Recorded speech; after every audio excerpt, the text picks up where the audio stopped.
guys, it's boy Johan and welcome back to my channel. So hope you guys are doing absolutely great.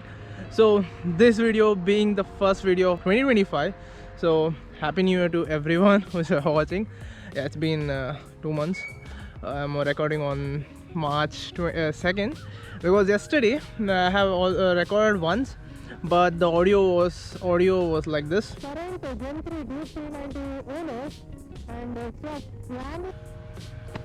And that is why today again I have recorded video, because since I have less viewers and less subscribers, I didn't want to give a bad audio quality.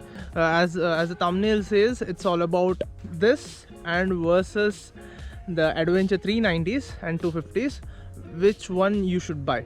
So right now, this being the 2023 Duke 390, and recently you have seen there are 3 new bikes that were launched by KTM.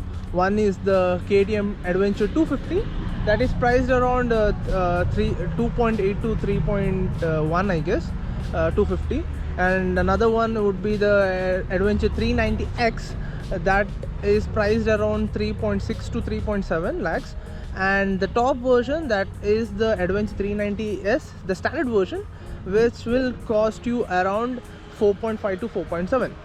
So right now I'll be discussing which one you should buy, considering even the Duke 390 has the same engine specs and even the Adventure 390 has the same engine specs. Which one you should buy? So now let's jump on to the Duke 390 first. So as you know, it's a 2023 model. You get the new engine LC4C 399cc, it's produced 46 bhp, and it is a naked sports bike. Okay, if it was an RC or something like that, comparison that doesn't make any sense. Since this is a naked bike, there is a it's a pretty good comparison with the naked and the Adventure, since you can even use this as for an off-road as well.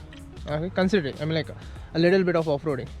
So right now, this cost you around right now there is a 20,000 price reduction as well, so this will cost you around 3.7 lakhs. So it's a pretty good steal actually. So you know, there is a really good features on this. You have a quick shifter, you have a traction control on everything, you name it, every feature this bike has. Now let's talk about the Adventure 390. As I've seen many videos from YouTube from all the different creators, I'll pick some of the few features from it. The main highlight from the Adventure 390X is the cruise control. They have first introduced to the KTM. You have also already seen it from the RTR 310, which also has a cruise control. That is from the TVS, but they have introduced first in segment from KTM to the Adventure 390. That has a really good features. If you are going for a long highway touring, that is very beneficial, frankly speaking, the cruise control. Secondly, the bike design is inspired from the Dakar rally bike, that is the 490 KTM Adventure 490. That is inspired from that design, and they have made it. It looks very good, appealing. I really like the design. And talking about the headlights, it is actually subjective, because if you see the headlight of this bike, even this has a bit of subjective. Many people hate this headlight, and even you get a hate rate to the Adventure 390 also. But frankly speaking, guys, I have seen many content creators have posted the headlight throw of the Adventure 390, and the throw of the headlight is really good, yeah, really good. Comparing to this shit, this is really bad. Okay, you really need to have an auxiliary light for this. I'll talk about the auxiliary light setup as well. But for this, if you rely only on the headlight, as of now I'm relying only on the headlight because I don't ride this bike on the night. But if you are doing night driving and all, and you rely on this headlight, this is complete shit. You need to have an auxiliary light. But for the Adventure 390, having a projector LED headlight setup, it has a really good throw, a really good visibility. So I mean, the headlight has a really good thing. And as I've talked about cruise control, you get the same instrumental cluster from the Duke 390, same instrumental cluster with some changes in the inputs and all. And also tires. Right now on these you get a Metzeler, right, on these bikes, and on the Adventure 390 you get the dual purpose tire, that is from the Apollo Trampler XR. Actually I was planning to add Apollo Trampler XR, but since the shopkeeper didn't have an Apollo Trampler XR at that time, I've added Apollo H1 for this. But thinking to change for the planning to change Apollo Trampler XR, since it is a dual purpose tire. It is really good tires, okay, frankly speaking, and it's a bit expensive also, but it's worth it. And also talking about the engine, there's nothing swapping from the Duke 390 to the Adventure 390. There's no changes, only there's a bit of changes on the sprockets in the front and the back. There's +1, -2 or something like that. Teeths are increased or decreased, so there is a bit changes on the sprocket. Apart from that, the seats, it's a single set of seat, and it's a bit, what do you say, compared to the previous version of Adventure 390, narrow seats are a bit narrow. Maybe the same situation what you see in the Duke 390. It's really, the seats is a pain in your ass actually. If you drive for like about 80 to 100 kilometers, you'll feel a pain in your ass actually with the seat. And even if you will feel the same thing on the Adventure 390 as well. That is an issue, but you could fix it in a local market, adding some cushion into the seats. That is the thing. And you also get the suspension. On this Duke 390, you get the 5-step adjustable preload adjustment suspension at the front, and 5-step at the rear as well, rear suspension as well. But in that is like the 5-click adjustment. But in the Adventure 390, you get a 30 clicks of adjustments set up on the suspension. I mean, like, you have a full control on it. So it's a plus point to the Adventure as well. So yeah, I've talked about the features, pros and cons and all. So yeah, con about the bike, I at this moment I'm not able to say any cons looking onto the other content creators issues, because at first I need to ride that bike and I need to understand the bike at first. Right now I could say the features what these content creators have made, and looking into it, I'm just giving you that this kind of heads up. Okay, so right now, if you ask me, bro, right now you have Duke 390 Gen 3. Are you planning to change for the Adventure 390? My answer would be yes as well as no. Yes would be, it's a new design, it's an adventure, it's a tall bike, secondly, and thirdly, it has a cruise control. Okay, I mean, like, if you go for long highways, cruise control really, I mean, it's when you have a feature, you will obviously use it, right? So that is the thing. For like 70 to 80%, I would say I would not buy the Adventure 390 since I have a Duke 390. The reason, because you can modify a bit of changes on the Duke 390. I mean, you can make a few sensible modification. I mean, like, sensible modification for this Duke to make it good purpose of off-roading. Okay, firstly you need to add an engine or bash plate under here. Right now there's nothing in there's nothing over here. If you see in the Adventure 390, I'll put a picture over here, you could see there's an engine bash plate on the Adventure 390. So that if that is from the company fitted. So the same engine bash plate, you could literally take that and you could fit it on this Duke as well. I mean, literally company fitted. Secondly, the tires. Since these are the soft compound tires, you could add, as I said, you could change to Apollo Trampler XR, and that tire is good to go for off-roading. And thirdly,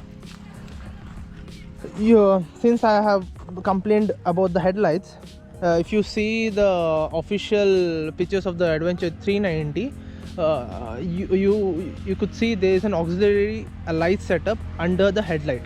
I will also show a picture of that. You could add the same headlight setup to your Duke as well. Okay, that's a company product, right? Accessories.